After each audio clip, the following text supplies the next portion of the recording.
Luke Melkesian and Stephen Bonnell, thanks so much for joining me today. Thank Hey, you. thanks for having us. So I saw you guys debate on Jubilee a few days ago. You were talking mostly about the border, about asylum, and issues with Trump and Kamala and how they'd each handle the border. So my question to you guys, and let's kick it off with Stephen, is Stephen, why is Kamala better for the border than Trump? The easiest and simplest thing to say would be that the Democratic leadership has shown that they can get a bill into Congress that both houses of Congress are willing to pass. Donald Trump was not able to get legislation into Congress to pass anything. So I feel like the Democrats would do a better job at doing something about the border because Donald Trump can't seem to get Congress to get together to pass legislation. What do you think, Luke? There's a lot. I would say the first thing my mind goes to is the bill that actually passed through and is sitting on Chuck Schumer's desk right now, which is HR 2. And the biggest difference between HR 2 and the Senate bill that everybody's talking about is that HR 2 actually addresses the problems, where the Senate bill is just a disguise to make the Democrats look like they're actually doing something for immigration, where the bill itself, the Senate bill I'm talking about, does nothing to change our immigration numbers. And we can get into depth a little bit more about that, but that's my initial response. I feel like the problem with HR 2 was that initially Republicans had already supported the bill that Trump pulled the plug on, and it feels like that bill, because it was already supported by Republicans and because Democrats were willing to support it, if it wasn't ready to be passed, which I think it would have been, they could have at least negotiated on it, but they didn't negotiate on it. They pulled the plug on it completely.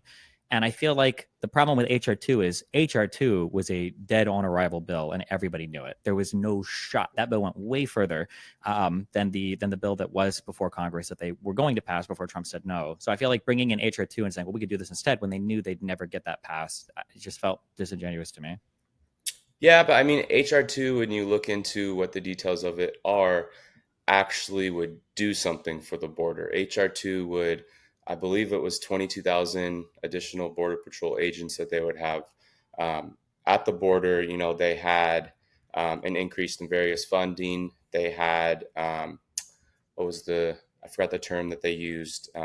It was essentially an incentive to Border Patrol. I think it was a retention, they called it, which give Border Patrol more incentive to remain in their job. They had some kind of asylum restructure within the bill, and so it would actually do something. The Senate bill, yeah, they had a average that they would cap it out, which I believe was like a weekly average of 5,000, and once it reached that, they would shut down the border.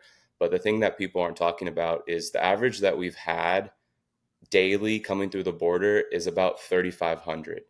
So if you cap it at 5,000 individuals, that's still allowing over 1.2 million illegal immigrants coming into the country. So I personally think that this Senate bill was just a political move by the Democrat Party, like they say the same thing about Trump's reason as he supposedly shut it down. They had 3.5 years to do something about this, and they decided to wait until the year of an election to pass or fight for a bill that, frankly, would do absolutely nothing to our current numbers. So I guess the question is would the bill before Congress that they were willing to support, would that have improved the border or not? The Senate bill, The not HR 2, but the other border bill. the bipartisan bill, Yeah. I don't believe it would have, because it's not.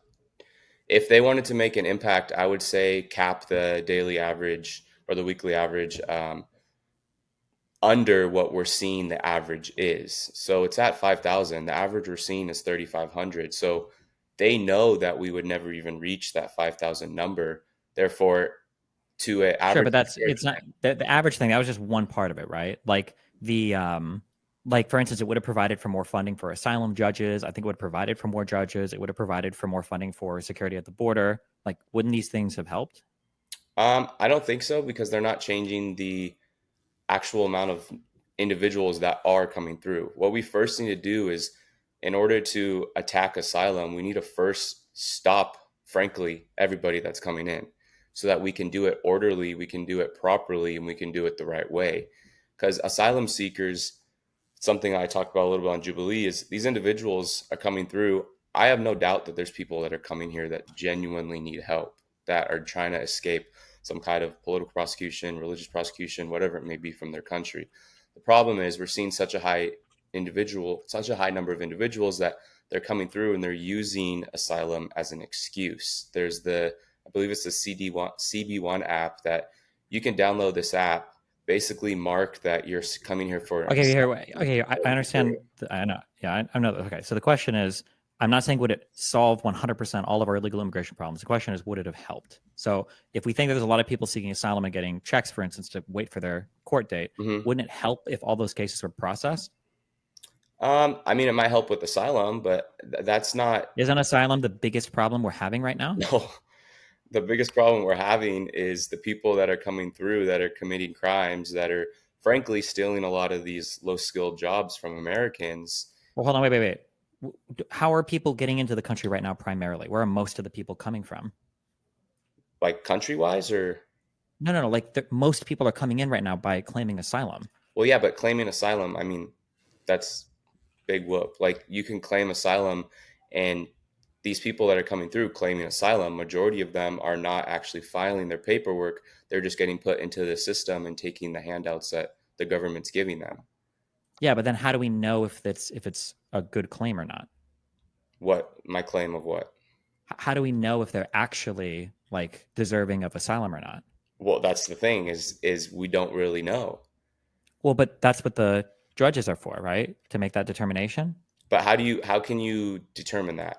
I think that's the hardest thing is somebody Wait. could say, Do you think in the United States of America, do you think that we don't have any way of determining who's like appealing or I'm sorry, or like the people applying for asylum? You think we have no way of knowing that? Like we don't know anything about them, or? I don't think we have a very good way right now, because what evidence is there? You could come through and say, we're fleeing our country, we're escaping this prosecution, our lives are on the line. But like for the government right now, that's enough. Like they hear that and they're like, okay, come on in. Wait, if that's enough, then why do we even bother reviewing the cases at all? Wouldn't we just approve everybody? I mean, I don't really think we have any process right now that's really working. What, don't we only approve like 5% or less of asylum claims? No. Are you sure about that? Yeah. And with our current process right now is basically these individuals are coming through, they're quote unquote seeking asylum. Once they seek asylum, everything's handed off to them.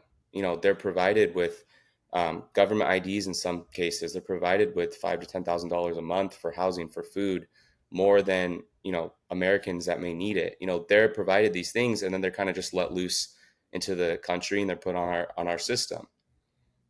If we have a proper funneling at the border, we can have people come in, you know, family comes in, oh, we're seeking asylum.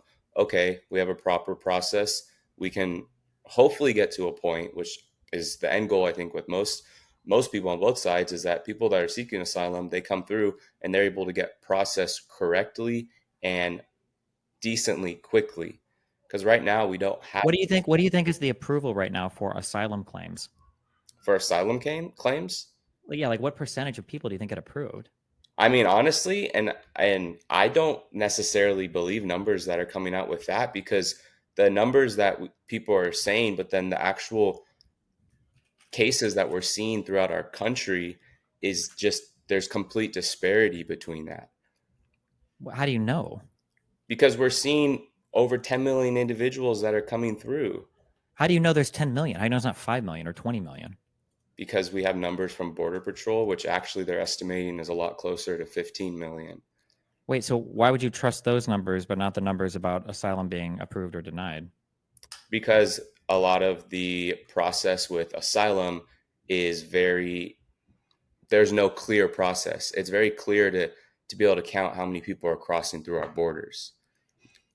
But wait, first of all, how is it so easy to count people that are sneaking into the country? Isn't that literally like an oxymoron? Like, well, there's two different types of illegal immigrants that we're seeing. There's gotaways and there's give-ups. The give-ups are typically those that are quote unquote seeking asylum, which are very easy to count. The gotaway, yeah, but those people, we wouldn't count those people as illegal immigrants, right? we are, because they're illegal immigrants. Wait.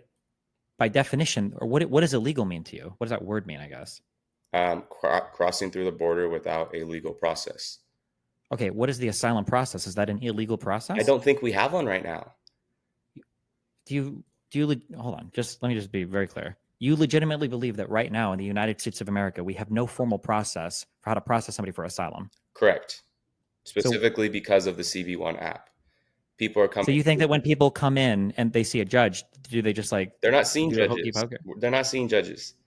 What do they get slips for court dates? What's the court date for? What the process that we have right now, and this is from people that have been at the border, they walk in, they seek asylum, or they get taken, or whatever, what's the word, intercepted by Border Patrol. They seek asylum and they're given paperwork, but half of these people are not filing their proper paperwork for asylum. So if we can figure out some way to figure out a process, I'm all for that, and I think both sides are for that. My biggest Okay, if I so when I'm is just that do we have is there a chat in here? Yeah. Where is it? Can you? Oh, okay. Oh, I just look it up. So when I go to the USCIS website, okay, so I have the affirmative asylum process. So I have like 7 steps here: arrive in the U.S., apply for asylum, fingerprinting and background/security checks, receive an interview notice, interview, asylum officer makes it like. In each of these, like, have subcategories of things as well. Are you saying that this process doesn't exist, or nobody does it, or? Honestly, I'm saying it's not happening. These individuals are coming through the border. They're seeking quote unquote asylum. They're getting put on a train, being sent to New York, being housed in hotels, being handed. Hold on, none of these things are contradictory. Okay. Wait, none of these things are contradictory. Like, hold on, you're saying that when they come into the United States and they claim asylum, what are you saying is happening?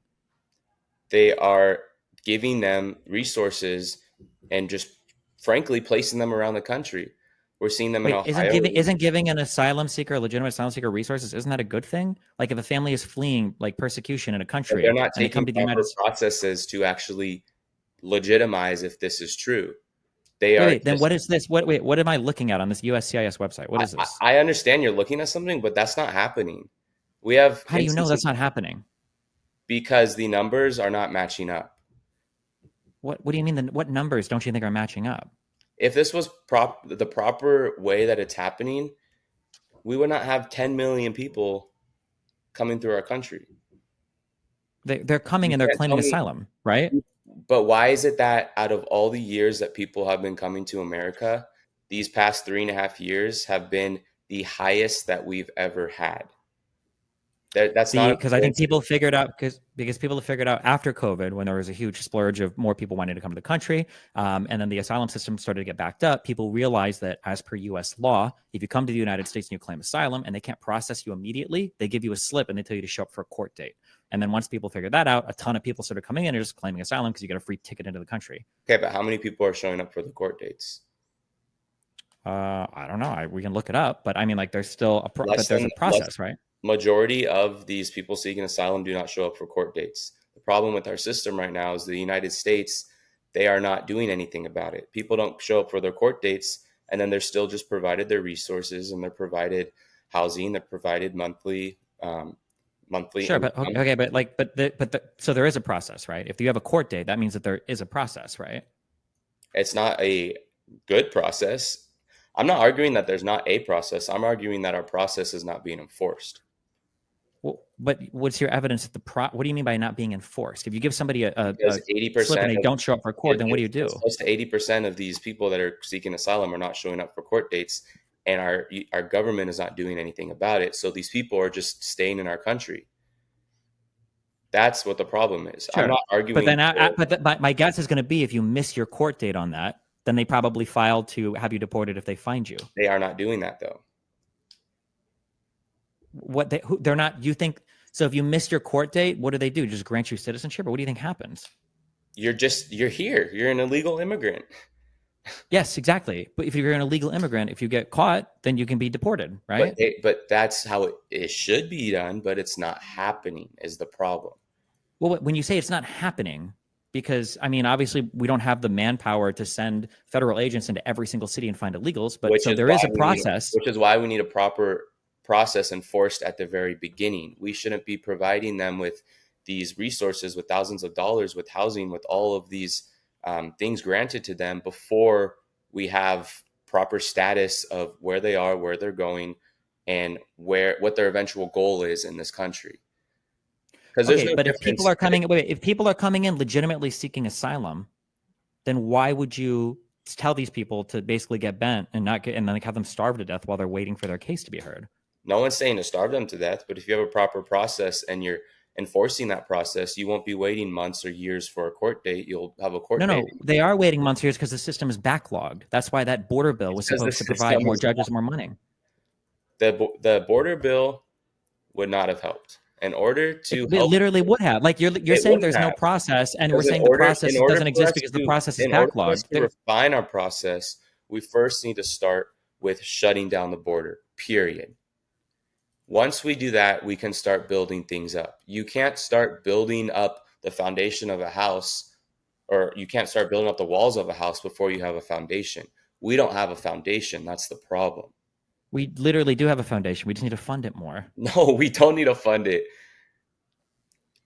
Funding we don't need to fund our border security. Funding within our government is not an issue. I think funding things to the proper areas is what we need. But my whole argument is not against, I'm not saying we should turn away these people that are seeking asylum, but we need to start with shutting down the border first and preventing, frankly, the hundreds of thousands of criminals that are coming through. We have, it was like 400,000 illegal immigrants that are coming through have a criminal record. 14,000 of those are murderers. We're letting these First of all, wait. How do we even know that? How could you possibly know that? Because how do you know any other statistic? You said that there's no process and that nothing is being enforced. So how could you possibly have data on the amount of illegal people coming in and know their criminal background? How could you ever know that information? Well, I've gotten that information from Border Patrol, from the FBI.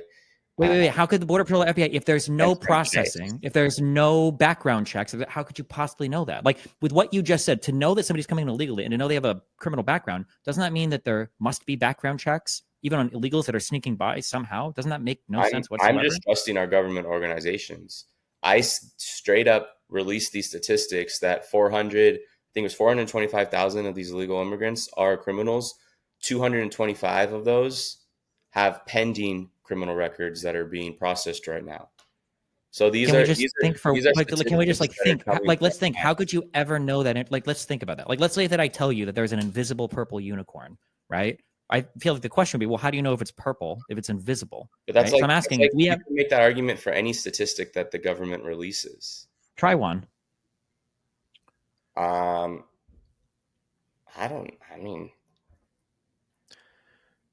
Presumably the FBI. You can make the argument for COVID. You could say, how could they give us all the numbers of people that died from COVID? The way that they give the numbers from people that die from COVID is because every single hospital has death certificates, and then they have a whole system of logging patient symptoms, patient diagnoses, and then they do processing on. What about those that died from COVID that weren't directly COVID related? What about those that died from COVID that, frankly, we never? What about them? COVID. Why? Because the people that are, which is a little off topic, but the people that they're saying died from COVID, a lot of those individuals died from other causes, but they just had COVID at the time. So it's like, what do you mean by that? But the COVID might have been the thing that caused them to. You have multiple things that can cause a person to die, right? Well, like if somebody was in the hospital and maybe let's say they had a stroke, and then they get tested and they were positive from COVID. They'll say that they were positive from COVID. They might list it as a thing on the death certificate. They will say that they died from COVID. That's I don't believe part of the thing. And even if I did grant you all of that, which is not true, but even if I did grant you all of that, you just explained the process. So then whatever you were saying before doesn't work, right? Like the fact that you can even say this means that there is a process by which we can check data and look, right? I'm simply just trusting what ICE has put out. You're saying that over and over again. I'm just asking, if there's no process to vet people coming into this country illegally, how can we know they have criminal backgrounds? Something's not working there. ICE must have some way they're figuring out, right? Well, the answer is that there is a problem. Well, one is that I'm pretty sure those numbers are completely fabricated. But the second thing is that there are tons of processes. The American border is one of the most secure borders on the planet. Or at least our screening processes are for immigrants and asylum seekers. It's an insane amount of vetting that we do. I would very disagree, but How does ICE get the information? Do you think? Like Me? Are you asking me? I Luke, remember looking at this from a lot. Luke, I mean, there Or has you to be. can, I guess what Steven's saying is like there's some way that ICE is getting the information. Like you trust ICE, you trust government organizations. I think we do as well. They're getting it somehow, right? Like there's. yeah, I mean, one of the things that I don't know if it necessarily supports this, honestly, but a lot of the crimes that we're seeing, there was a statistic that said some close to 60% of the crime that's being done right now in New York is by illegal immigrants. So, if there's statistics like that out there, I mean, we're literally letting people, here's the issue that I'm having. This is why none of this passes the smell test for me. How many illegal immigrants did you say came in here with criminal records? over 400,000. Yeah, over 400,000. Do you know how many of those were like violent crimes or? Those were violent crimes. Okay, 400,000 have come in with Yes. violent crimes. Yes. Why is it that the only name I hear over and over again is Laken Riley? She died like 9 months The ago. media suppressed all of that. If there were hundreds of thousands of violent illegal immigrants with violent criminal records that were coming into this country, wouldn't there be like dozens of people getting killed every single day? Why is it one person that I hear about for a year? There are individuals that are being killed every week from illegal immigrants. The media is suppressing it. There was 2 young girls that were killed in Texas a couple of weeks ago. The media suppresses that. The media. What do you mean by suppresses it? They don't talk about it. How do you know about it then? Because I follow media that actually covers those stories. You can't falsify a murder. I don't know what you mean by falsify a murder, but so it's not, I mean, my guess is whatever the names of these people are. If I look these up, my guess is I can probably find a news article about it. No. Oh, I'm sure you could find a news article about it, but you're not going to find it on NBC. You're not going to find it on ABC. You're not going to find it on these major news platforms.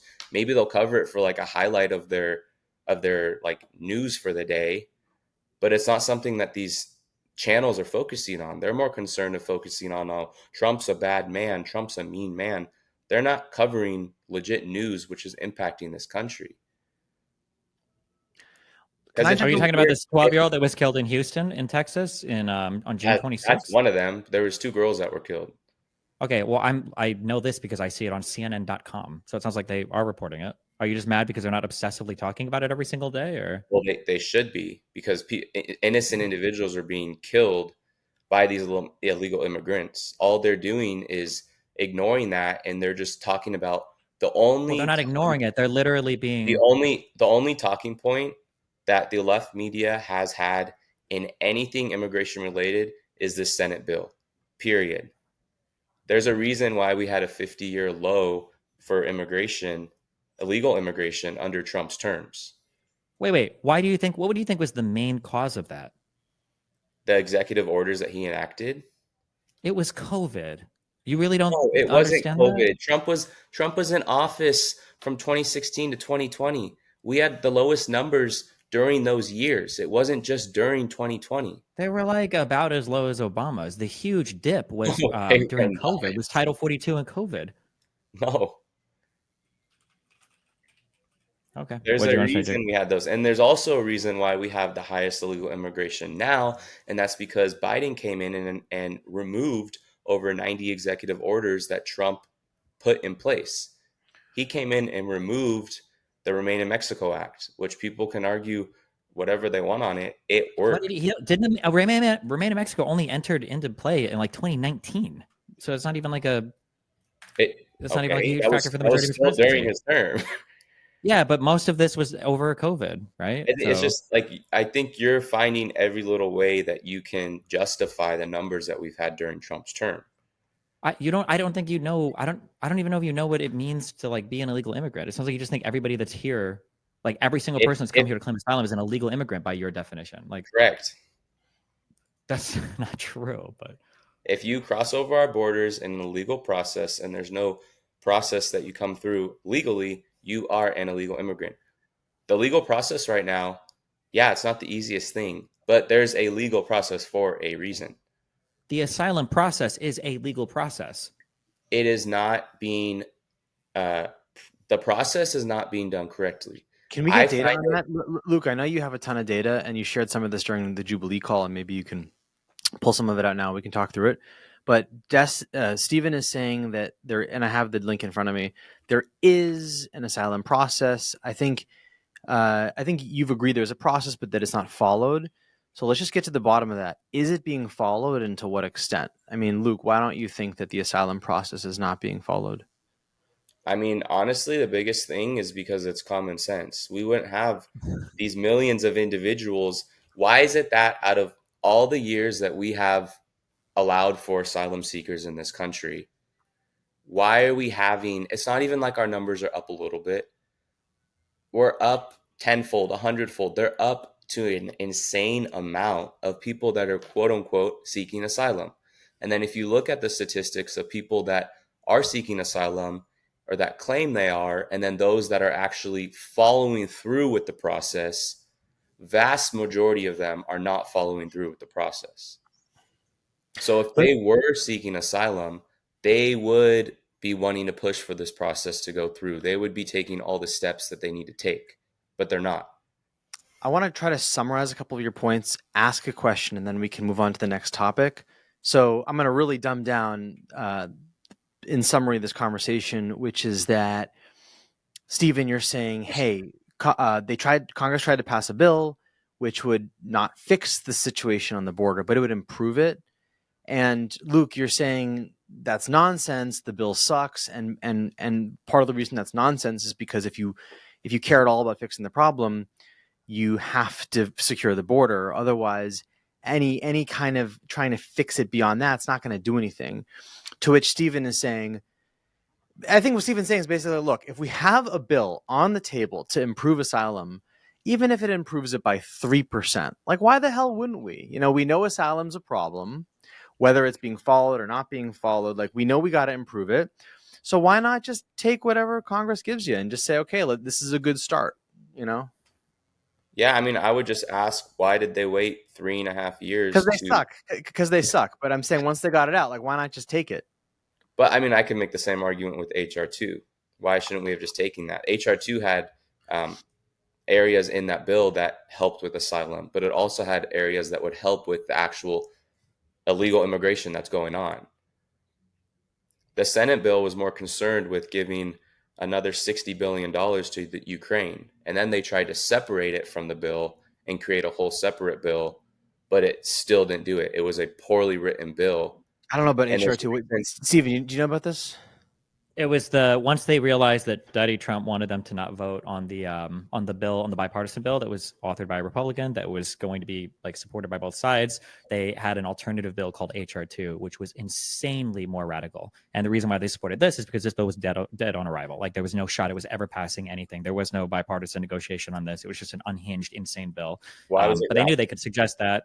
They knew that they could suggest that because nobody would ever agree with it, and then they can have people, I guess, like Luke say, oh, well, look, they had another bill, but that bill was never going to, that bill was never going to pass. Like Luke, if I'm the captain of a ship and then the ship hits an iceberg and there's a hole in the ship and water's pouring out of it and I need, 8 tons of wood to patch the hole, and someone says, I don't have 8 tons of wood, but here's, 1 ton of wood. I would take that 1 ton, I'd start patching that hole, and I'd pray to God that we get the 7 tons later on. I feel like But we had 4 tons with the HR2 bill a year before. And my whole thing is the Democrats like to come out and say Trump shut it down because he wanted to save it for his big moment once he wins the election. Wait, the Republicans said that, to be clear. That's what the But Republicans say. I can say the same argument where Democrats had 3.5 years and they decided until election year to try to push this bill, which there was 5 Democrats that voted against the bill. So people, what does that have to do with anything? Who cares? It was going to pass regardless. People talk about, oh, well, we had a few Republicans that voted for it. Okay, we also had 5 Democrats that voted against the bill. It was a poorly written bill if you look at it. I understand what you're getting at, Jake, with, maybe it could have helped in some areas. But we had a bill that was proposed a year before that would have helped in 10 times more areas. So another topic, another question, Luke. Why would a ban on assault weapons not be helpful in this country? Like, why do civilians need assault weapons, and why would it not help the security and safety of our people and our children and our schools to ban them? I mean, first off, why do they need them? Because it's their right. The Second Amendment was instituted to protect the citizens against a tyrannical government. And whether that applied, what, close to 300 years ago, to whether that applies now, it's the same thing. And so it's our right. And the argument I make so much with Democrats and Republicans, or liberals and conservatives, is that liberals see the Second Amendment as a privilege. Conservatives see the Second Amendment as a right. And why simplest way an assault weapons ban would not help is because less than 5% of homicides are by assault weapons. You're more likely to be killed by a car than not even just an assault weapon, but a gun. So why are they pushing for this? Like, it's not the problem. The biggest problem is that we have a mental health crisis in our country that liberals so often just want to ignore. You know, these people that are involved in mass shootings, these people that are ahead of these shootings, you can't point out a single individual that is mentally sane.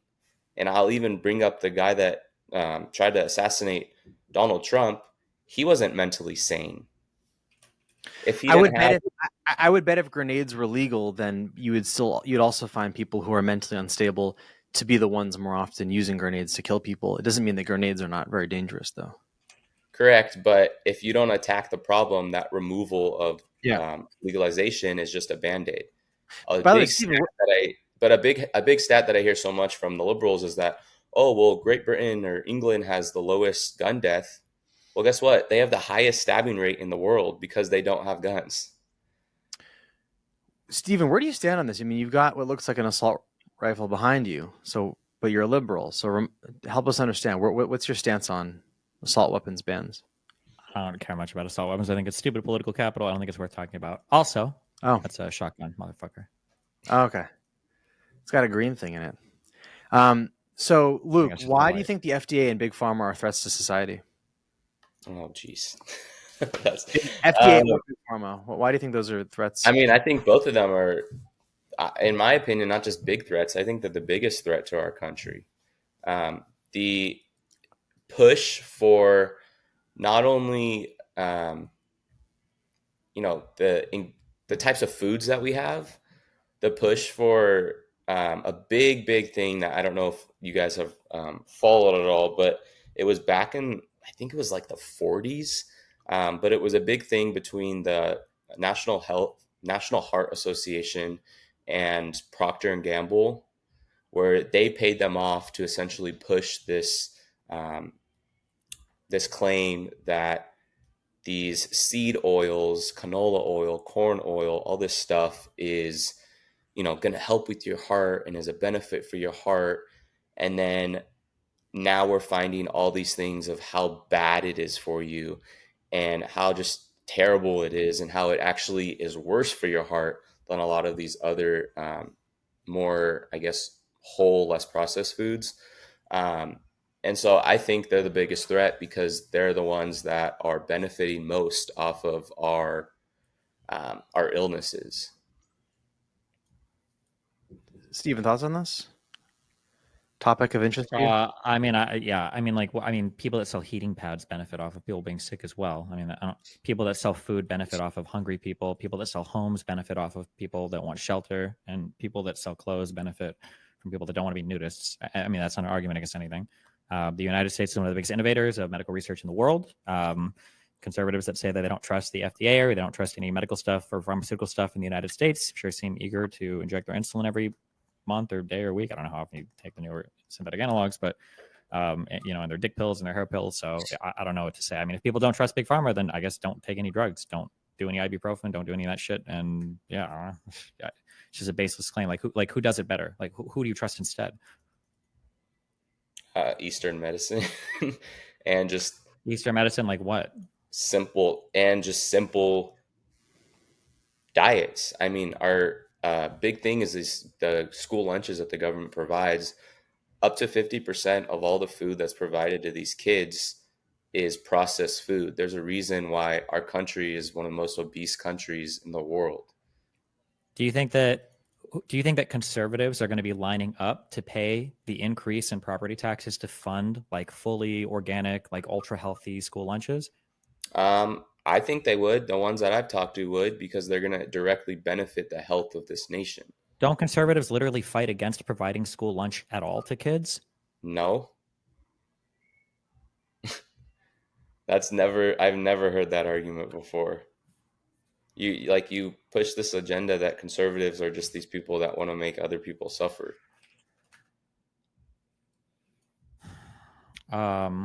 I mean, we've seen the increase of, frankly, autism diagnosis that I relate directly to the FDA and big pharma. There's a reason why back in the 70s and 80s, for every 10,000 kids, you had 2 to 4 of those diagnosed with autism. Now, 1 in every 36 children is diagnosed with autism, and 1 in every 22 boys is diagnosed with autism.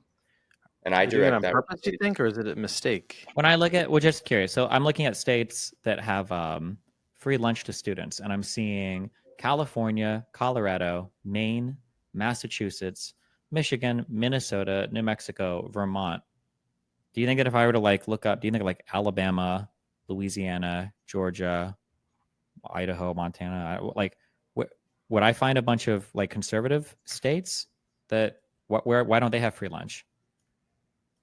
I'm not sure, but that's not a strong enough argument to make a claim that conservative states don't care about kids, because maybe certain conservative states don't have, frankly, the funding. Alabama and these states that you're listing, they're not the highest economic states. A lot of these Okay, well, states this article is are from just. last year, June 15th, and this is about how the Republican Study Committee, of which some 3/4 of House Republicans are members of, on Wednesday released its desired 2024 budget, in which the party boldly declares its priority to eliminate the Community Eligibility Provision, or CEP, from the school lunch program. That has nothing to do with what I'm talking about. I'm talking about the types of foods that our kids are being fed. You're trying to turn it into a talking point of conservatives care less about kids than liberals. I'm saying that if conservative, well, that's true, but I'm saying that if conservatives don't even want to feed kids in school, why do you think they're going to be willing to feed them like unprocessed, organic, healthy, all natural food, which would be even more expensive? Because if they're feeding the kids right now, you can just feed them whole foods. One, That which is more expensive. It would cost more, right? not necessarily, because when you're fed and you're eating a more whole food diet, your portions not only are smaller, but the amount of food that you eat is smaller, because the processed foods that we have, the types of preservatives, the increase in sodium, the increase in sugar, that feeds to your hunger. That's why a lot of these school lunches, they have like 8 different components. They have 8 different things. And all those things do is, one, they have very low nutrients. They're very high in saturated fats. They're very high in sugar. They're very high in salt. But all that does is that just increases your hunger. And I myself, I'm not the biggest on like personal, anecdotes, but I follow a very strict whole food diet. My grocery list every week has been cut by probably $50. What do you buy for groceries? I buy grass-fed beef. I buy Whole Foods. I buy white rice. So when you simplify your diet, it does benefit your dollar. And frankly, my other argument with that is, when you're eating a healthier diet, when you're eating a food with less preservatives and less processed, you're going to have better health. When you have better health, you visit the doctor less. You have less medical expenses, because you're less likely People to should be. people should eat healthier. It's good if it's Real quick. So this article is from this year. Republican governors in 15 states reject summer food money for kids. Again, that's not what I'm talking about. I'm talking about health. I'm not talking about government provisions. How do you feed kids in Like school I, if I not brought with up the whole autism government thing. money? I didn't hear an ounce from you about that, because there's no rebuttal from that. We haven't even gotten to that. How are you going to feed kids in school if you don't have the money for it? Where does the food come from? Considering that we have sent $170 billion to another country that doesn't need our help at this time, I think we can manage to find proper funding to feed these kids. Funding has Do never you think if been we sent M249s to schools instead of to Ukraine, would that have helped them? What are they going to do? Hunt with the weapons? apart from the money that we sent for weapons, it's still close to $100 billion. So if we, it's our country has never been a problem of funding, nor frankly will ever be a problem of funding. We just don't know how to What is sending money to in the right Ukraine have to do places. with Republicans Because that rejecting money that school we lunches? sent, the $170 billion, if we brought that and used that in this country, we would be able to end hunger in our country. We already run budget deficits. The Republicans don't want to spend that money here. It's not a matter of spending the money here. If we have the money and we have the funding, we can utilize that. We don't have the money. We have budget deficits. We, by definition, don't have the money. Or Then we have why are we infinite money. sending But how you wanna look at it. $170 billion to Ukraine? What does that have to do with feeding kids in school? Exactly. You're bringing up the funding. I'm not talking No, about that. You brought up the Ukraine stuff. I'm asking you. Because You're saying we need to give. You're talking about, well, how are we going to fund this? The conservatives. I'm not talking about a certain party right now. You're the one that brought up party. I didn't bring up party. Stephen, he's saying if we didn't send $100 billion to Ukraine, you could use that in the cafeteria. That's what he's saying. Yeah, but one, that's not true because How you do you spend know? it in both How places. do you know? Because I know how the government budget works. But then that's your same argument you made about the border numbers. How do you know? How do I know what? If give me some type of law or some type of history that shows that we would not utilize that funding to go towards. Because when you do an appropriations bill, you sketch out like what you need to get money for, and then if the government doesn't have the money for it, then you sell treasury bonds, you borrow from the treasury, whatever, to fund the thing. That's how we do it. What do you think of budget deficit? That's not an argument of stating if we use that $170 billion, we wouldn't potentially use that or could use that to benefit the kids. You're just making an assumption. Okay. Steven's You're getting sick of us. just making an assumption. Steven, I want to argue with you. Hold on. I just have to like catch up to where the fuck I'm even at in this conversation. Yeah. If we spend money past a budget deficit, right? Like, let's say, for instance, I'm going to go take out a loan. Let's say that I'm going to go to the bank and take out a loan. Okay. I'm going to the bank. I'm going to borrow money, and I'm going to borrow that money because I want to buy 5 bikes. If somebody tells me, hey, we should buy a skateboard too, then I'd probably just borrow more money. But I would never say, like, you'd never go like, oh my God, like, why did you buy 5 bikes? If you would have just not bought one of the bikes, we could have bought a skateboard. I'm already getting a loan. I just take out a bigger loan. But that's how you are. That's not how you. That's how the federal government works. You can't make. You acknowledge that we have a. You can't make that argument for the government because you're saying they wouldn't utilize that money, $170 billion, to benefit our country. You're just because you can't, because it has to be appropriated. You have to ask for the money. It's not just sitting there. It's literally borrowed. That's why it's a budget deficit. That's why it adds to the debt. So then we could have borrowed that money to fund the needs in our country. But Republicans don't want to. Republicans don't want to do that. Where are Republicans talking about funding it? Also, can you acknowledge it's $170 billion to Ukraine? Don't make it's this 35. It's 35. It's $35 billion is how much money we've sent to Ukraine. Most of it is in weapons and military supplies. Okay, $170 billion value-wise of whether it's weaponry. Okay, so you would rather send missiles and airplanes. If we would have gotten the students on the F-16 program, they could have flown to Indonesia to buy cheaper food. He's saying the money. He's saying the money is transferable. I'm saying the money. It's the whole point of you turn this into a party thing. This is a very nonpartisan. It is a party thing.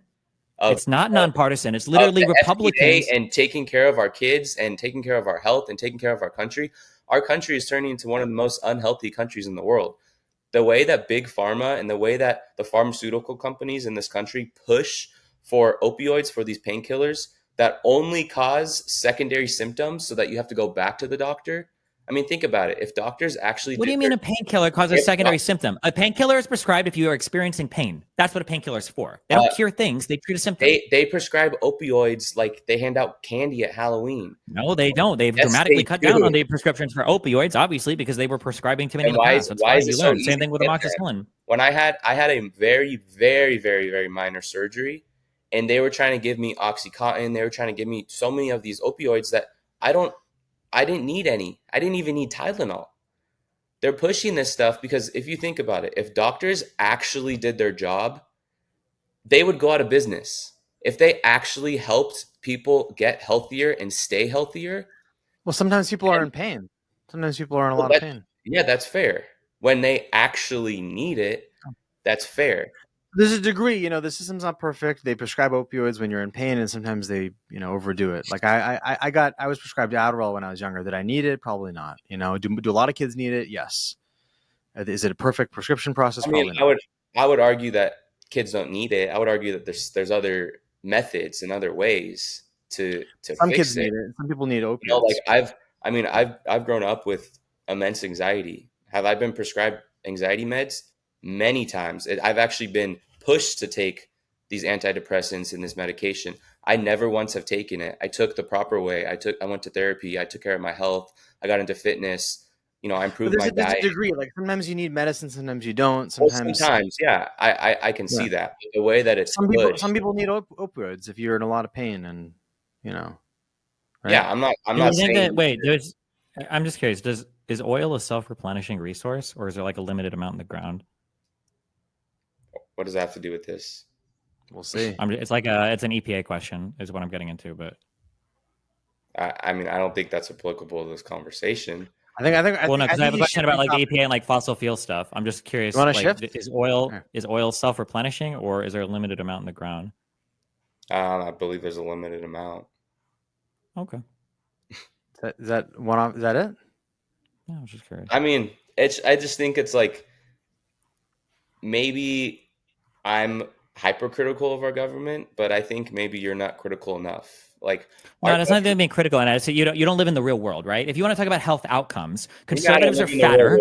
Conservatives are fatter. They are less healthy than liberals. They get less exercise, and then tend to eat shittier diets. We're looking at just like pure health. We tend to pure health. If you want, listen, I know you like to live in anecdotes. Download Tinder and go to. I lived in fucking Nebraska. Let me tell you, the girls on Tinder in Nebraska are a lot different than the girls in L.A., Miami, New York, Seattle, Portland. It's not even fucking close. Okay, so yes, conservatives tend to be fatter. They tend to be less healthy. They tend to have worse health outcomes. That's why more of them died to COVID because more of them were fat and they died because they were more. Hold on, let me finish. You got a whole last thing, okay? You want to talk about you don't like drugs because you think that the pharmaceutical companies are just trying to make money off of all of us and that's all they're doing, but you don't even support the most like ideal form of preventative care. I'm guessing. Well, hold on, let me ask a question. How did you feel about the vaccines? The vaccines was terrible. They didn't work. There you go. See, that's the thing. That's a thing that big pharma did research into, and vaccines are technically bad for pharma because why would you give somebody a vaccine for an illness when you could treat them for the illness over and over and over again? Because so that's an example of pharmaceutical companies that research things and invest in things. So you're sitting here saying, I don't believe in ADHD medication. I believe in Eastern medicine. And then you're saying, because even though you have no research to back it, and then you'll go turn around and say, I don't believe in vaccines either. So like, what do you believe? You believe in nothing. You have no data. You've got no sources. You've got no science. You've got no outcomes. You've got the fact that conservatives are fatter and less healthy. You've got the fact that conservative states don't even want to feed their fucking kids in school. Funny that he thinks he's everything you're making is just like a delusional argument. It's not rooted in reality for any single part of this. Like there's nothing to respond to. Now that your rant's done, let's look at actual statistics. The increase that we're seeing with autism specifically not only is directly related to an increase in the certain amino acid, what was it called? PPA, I believe it's called. I have it right here, actually. Let me see if I can find it. AAH. AAH, not only in these foods and our preservatives, and food dye has increased autism numbers, but vaccines have as well. Not only that, but vaccines have so many adverse side effects. We can look at the COVID vaccine in specific, how we see individuals like a friend of ours in my hometown that was one of the healthiest people I have met. Runner, super healthy diet, took care of herself. She got vaccinated. They found her dead at the bottom of her stairs because her heart gave out. Isn't that sorry, not to jump. Isn't that an anecdote though? Like most people didn't. That's not what happened to most people, right? No, bro, that's common sense. No, but there's individuals that have gotten the vaccine. We have, and I know it's another anecdote, but we have another family friend that she was trying to have a baby and post. But why are we seeing this? There's yes, statistics, but there's also real life, but there's also real life living. When you see these people that are being affected by this, I mean, there's a reason why when I was born, I only had to get 5 vaccines. My friend that had a baby, and babies now that are being born, they're close to 47 vaccines that they're being Wait, pushed. how old? What are you, like 150 years old? How old are you? I'm 24. And you only had to get 4 vaccines? I had to get 5. Yeah.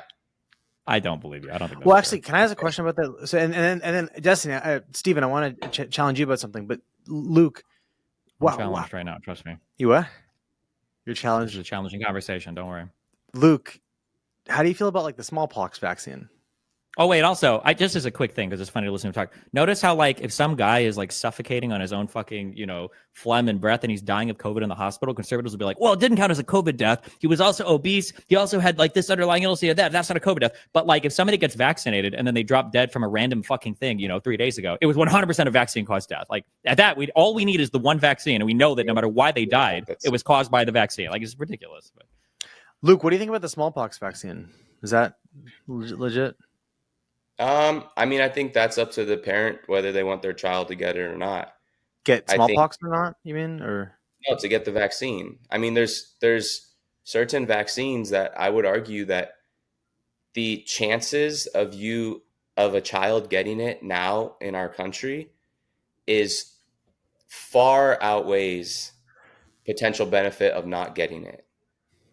But if you get smallpox, what do you attribute the dramatic increase in autism diagnosis to if you won't attribute it to anything related to vaccines or to our diet and the science that's showing the impact of these 1,000 ingredients that are banned in Europe?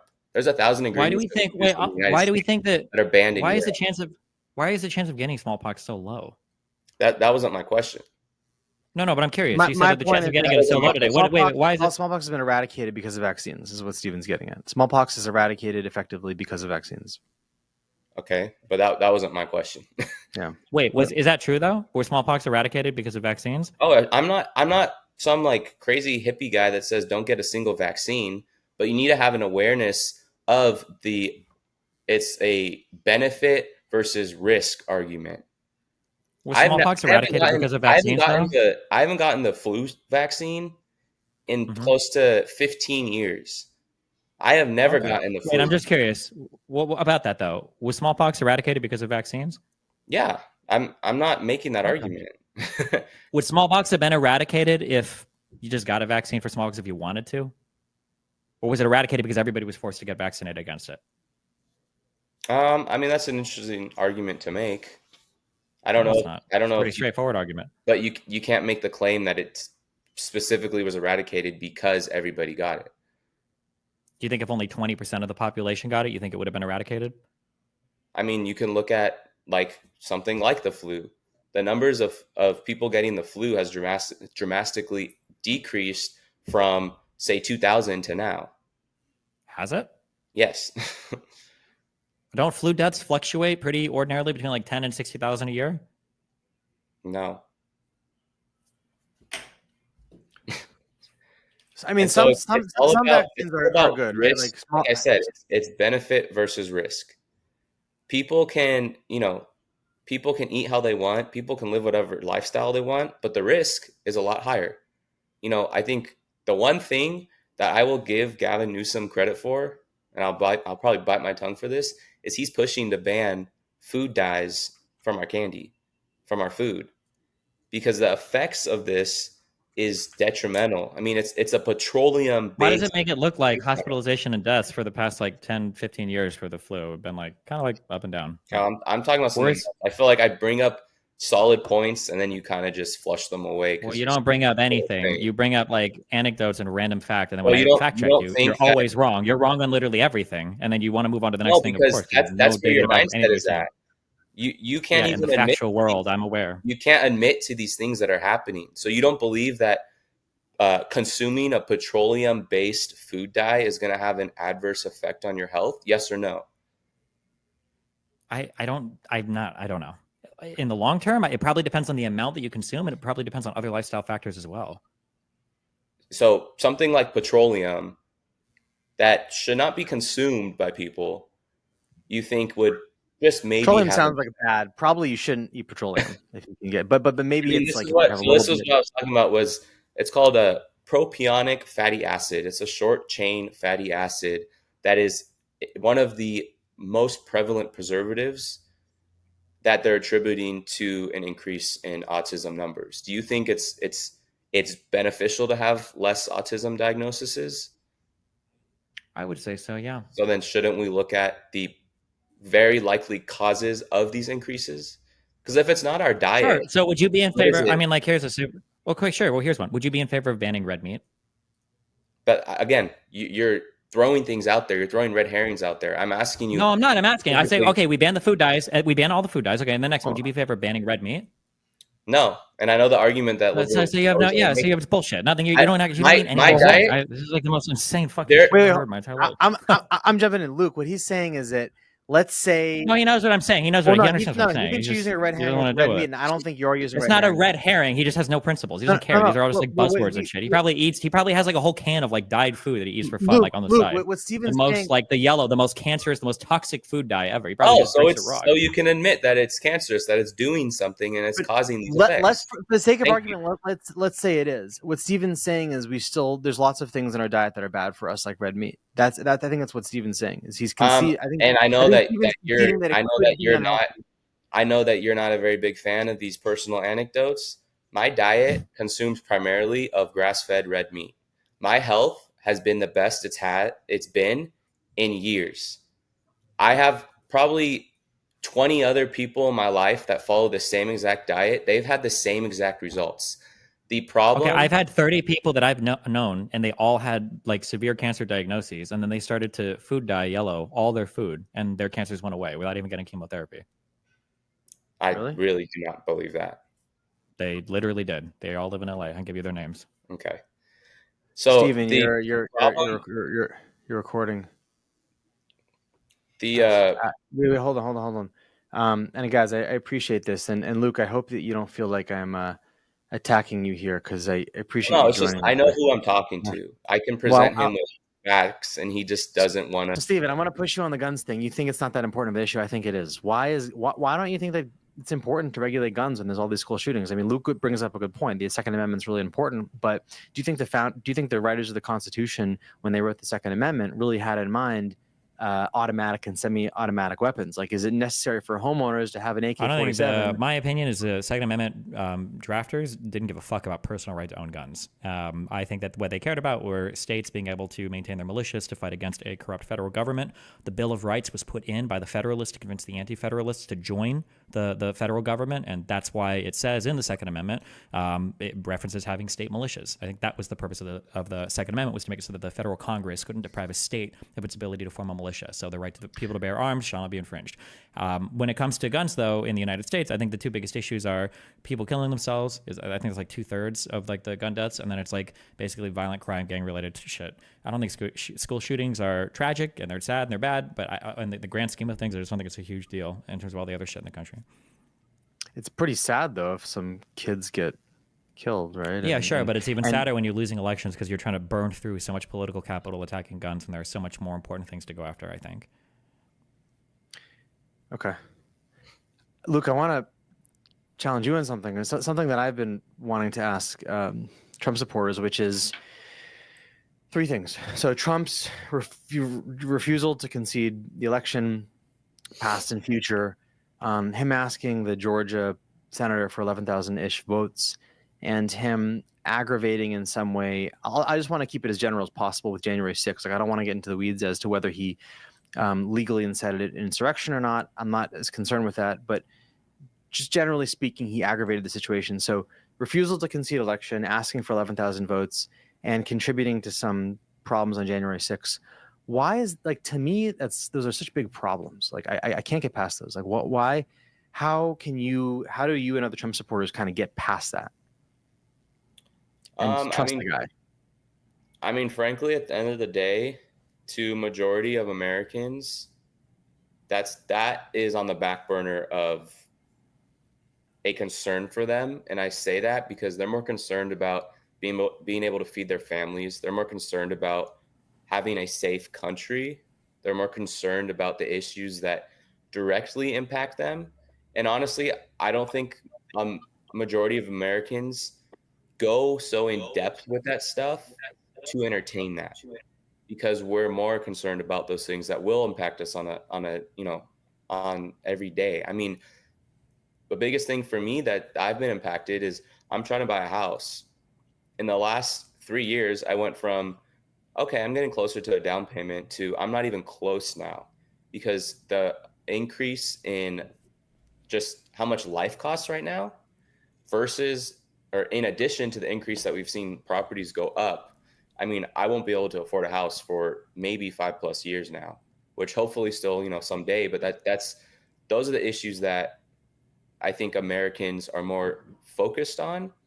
And I also make the argument that, if, even though I have a lot of views on January 6th, whether I think it was legitimized, whether I think there was some inside stuff going on, if this happened on the liberal side, I would not still be talking about it 4 years later. The reason why they talk about it so much is because they want to make the argument that it's such a big threat to democracy. They say it was the worst thing to happen, that it was worse than 9/11. I mean, that's insane. But if that happened 4 years ago, I wouldn't be bringing it up. The reason why they bring it up is because there's no other arguments. They can't see what Trump is doing. And with Trump, why I fight so hard and far for him is because he puts America first.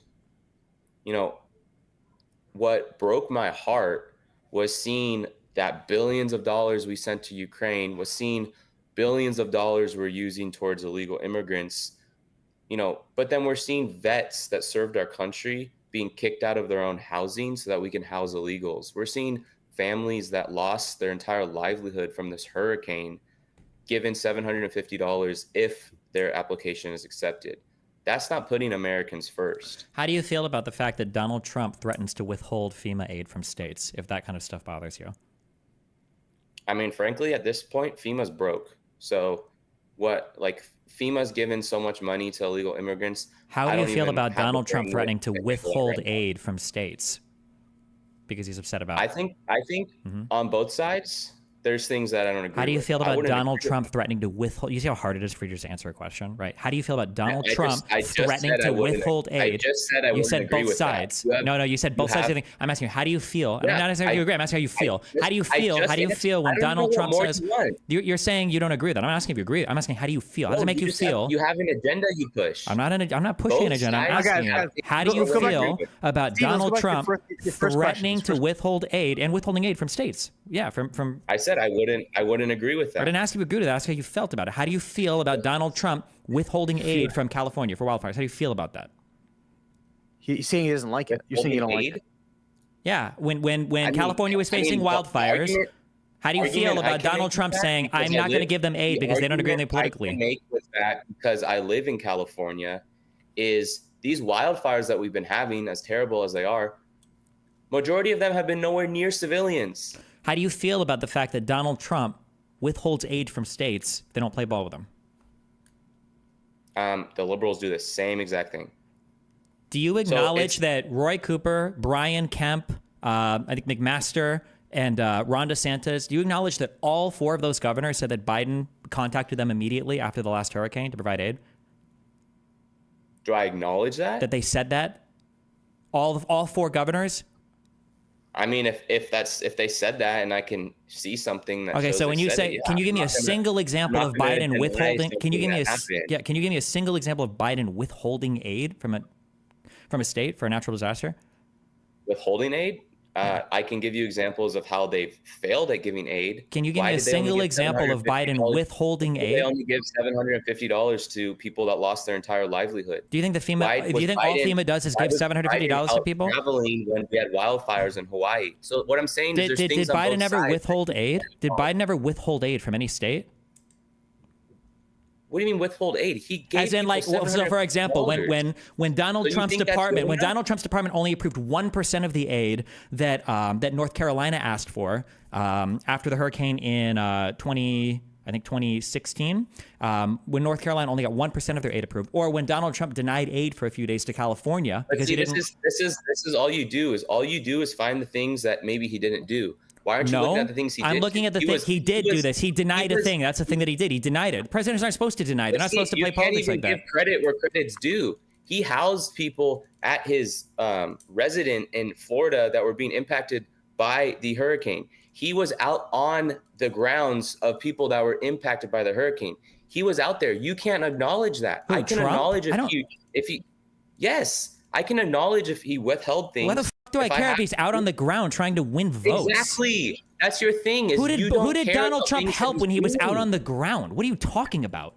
Okay, do you have another question, Jake? It's like he can't acknowledge. I think Luke. Well, see what Luke is saying. Is hold on, wait. I'm actually curious. Wait, hold on. Did you graduate from college? Did I graduate from college? Yeah. Did you graduate? Yeah, from college? I did. I also think college is a waste of time. Wait, when did you graduate from college? 2021.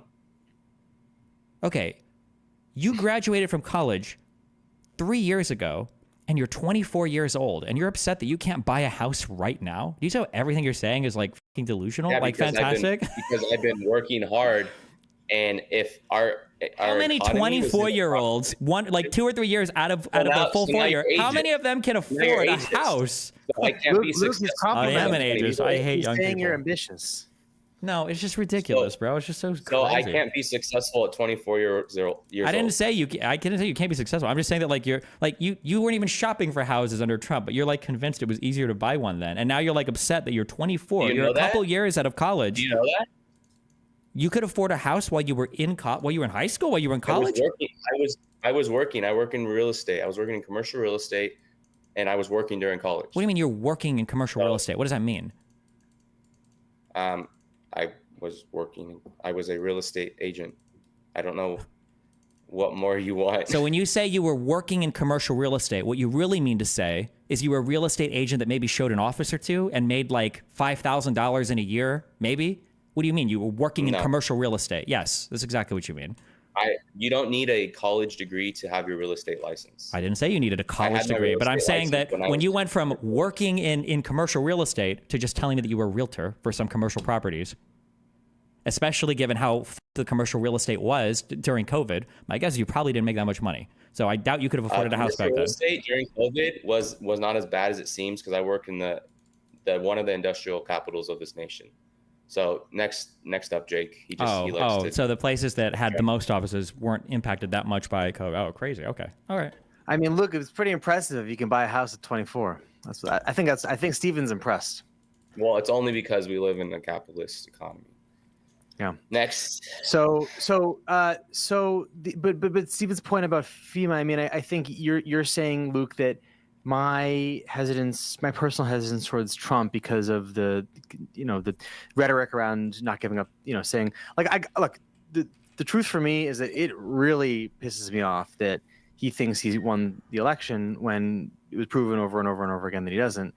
And politics is so confusing about which policies are right and which ones actually benefit us. And that's why there's all this debate. That's why it's not that Republicans are right and Democrats are wrong. Like there's a two-party system for a reason, is that we can't and we'll never get to the bottom of some of these issues. Should taxes be higher? Should taxes be lower? I don't know. What I do know is the guy's kind of an asshole because he refused to concede the election. He doesn't want to concede another election. And you can say, well, Bill Clinton did this and Kamala Harris did this, but no, it does seem to me that he is uniquely selfish and uniquely a liar. I mean, I would say just, something that I think both sides lock on is all they do is point out the bad that individuals have done. Kamala has done some very terrible things. Kamala almost sent a mother to prison for truancy because her daughter was taken out of school because she had sickle cell anemia and she needed treatment. The terrible things that Kamala has done is almost did something. She prosecuted a single mother for treating her daughter with sickle cell anemia. She kept a man in prison who she knew was innocent, and she was forced to withhold the evidence to let him free. She has done terrible things. The thing is, the difference between her and Trump is he actually has good things to back him up. He has a good 4 years where our country was in a very great place for an average American. 4 years? We were in a great place in 2020? So you would say he was responsible for the downfall of 2020 at the end of the year. Not You said that we were in a great that's place for 4 years. Was the country in a great place during 2020? Let me say 3.5 years. 3 years. before we had Okay, a cool. global There you go. pandemic. Gotcha. So she doesn't have anything to back her up. She has a failed record in California. She has a confusing stance that she stands on, whether she's starting to lean more conservative or she's super progressive. You know, she doesn't know if she's black one day or Indian one day. She fakes these accents, which drive me crazy, because if Trump did that, people would be attacking him. People would be all over him. Oh, that's terrible that he's talking in a Mexican. You realize that Trump literally made fun of a guy with a disability, right? Like, he's literally on camera doing this, and you guys don't care. You have no standards for Donald Trump. Like, that's not true. But again, that's pointing out something like, bad. What I'm getting at is she only has bad. She doesn't have bad. good. Yeah. She doesn't have good things that she's done. She's been vice president for 3.5 years. Speaking of vice president, why isn't Donald Trump running with the same vice president that he won the election with last time? That's, again, a sidetrack. Okay. Why is it that 40 out of 44 cabinet members from Trump's administration aren't endorsing it for president? You don't have anything to back her up with. All you have is things why Trump is a bad man. You have no stand on why Kamala is the right choice. Steven, why is Kamala the right choice? You're not a pro-Kamala person. Kamala, because I think Kamala's great for business. That's why I like Kamala.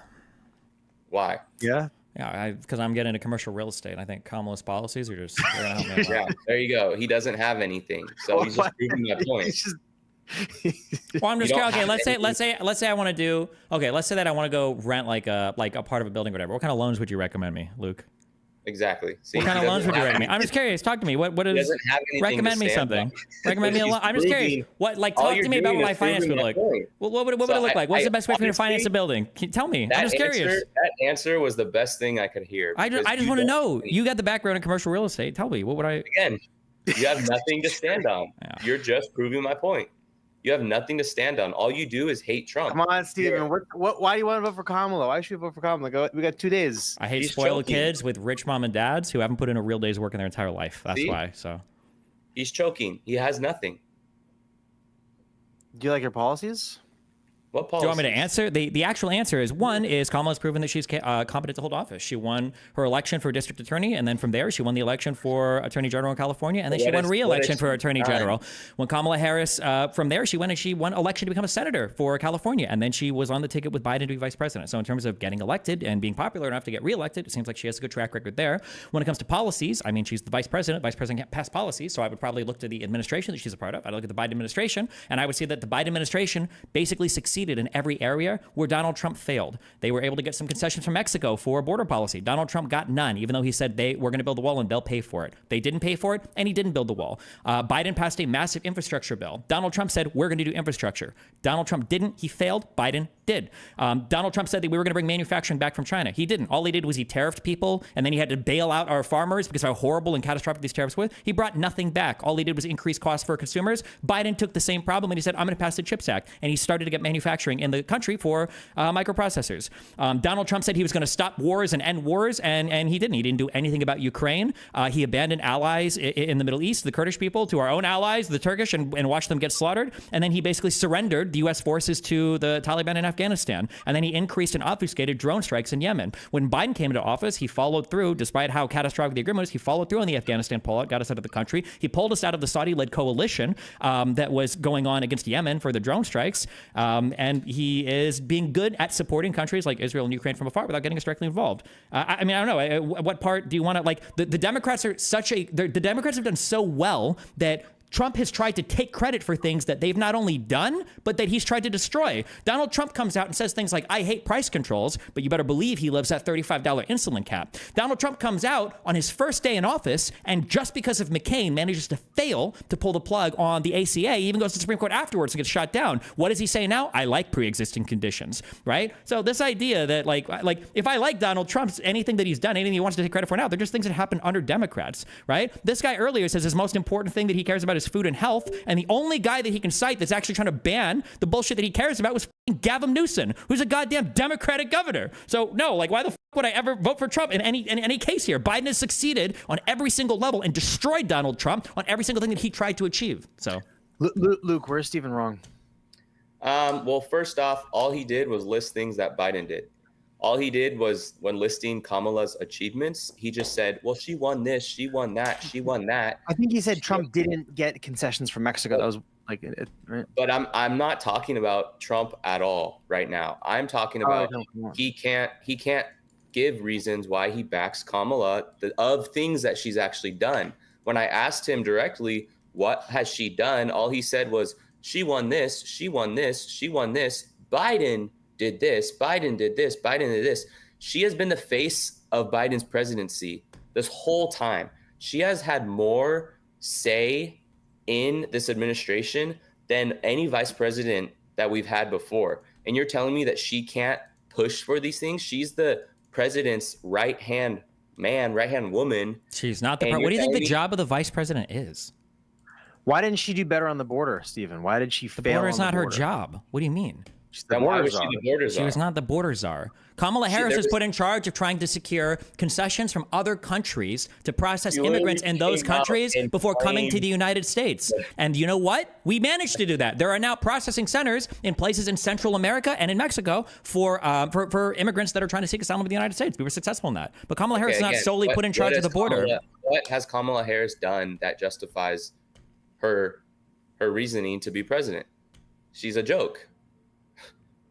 Okay. What? You can't answer it. She hasn't done anything. What? She was part of an administration. She wants to continue the policies of that administration. That's what I would support. I just said it. Is that fair, Luke? So your point was that Stephen rattled off a bunch of stuff that Biden did, and you're saying, well, that's not Kamala, and Stephen's saying, well, it was Kamala. She was in that administration, so she should get credit for that to some extent, right? What do you think? Well, then would she get credit for the crazy influx in prices that we're seeing? Would she get credit for the? What do you think was the biggest driver of increase in prices? What do you think caused prices to increase? Would she get credit for the 13 soldiers of our nation that died coming back from Afghanistan? You know that more. Wait. Do you know that more soldiers died in Afghanistan under Trump than under Biden? But do you know that? Do you know that more soldiers died? Do you know that more soldiers died under Trump than under Biden? That's all you. Do you know that more? Do you know that? You don't know that. Yeah. You literally have Trump derangement. There's a gap here. You have Trump derangement syndrome. Hold on. There's a gap here. So Luke is pointing out 13 soldiers died. And I think Stephen, what you're doing is you're acknowledging that those people died. And then the next point you say is, well, more died under Trump, which I think is a valid point. But in missing that middle step of acknowledging, it sounds, Luke, like Stephen's using a red herring to get away from the point, whereas he's actually acknowledging it. He's saying, yeah, 13, but guess what? In the grand, that's not that much big of a number. At the end of the day, what it comes down to is there's one side that advocates for our citizens and for this country and the people of this country, and there's a side that doesn't, and that's the Liberal Party. I mean, I brought up all these examples. I brought up the drastic increase we're seeing of kids diagnosed with autism. I brought up innocent Americans that were killed by illegal immigrants. I brought up 13 soldiers that were killed from Afghanistan. I brought up all these things that are happening, all these people that are dying and getting these horrific things. And Stephen has nothing to say. Stephen is the guy that was basically cheering when Corey was shot and killed by the guy trying to assassinate Donald Trump. Stephen doesn't have a value on life like many Americans do. He's just pushing for the agenda that his party is pushing, and he can't even support and stand up for Kamala because at the end of the day, she's a joke, and all she has is this agenda that she's pushing and that she's put on all of her followers that don't even know why they support her. Final thoughts, Stephen? And then we can wrap. Just this conversation just blew my mind like a Trump rally. All right. Okay. Thanks. I really appreciate you guys doing this. I hope, I thought this was great. I think these long form, in-depth discussions are important. I know it got heated, but, at least you guys are both pro-gun, right? So. Well, we'll all have to be in the upcoming Civil War when the conservatives deny the next election results and want to go and kill everybody.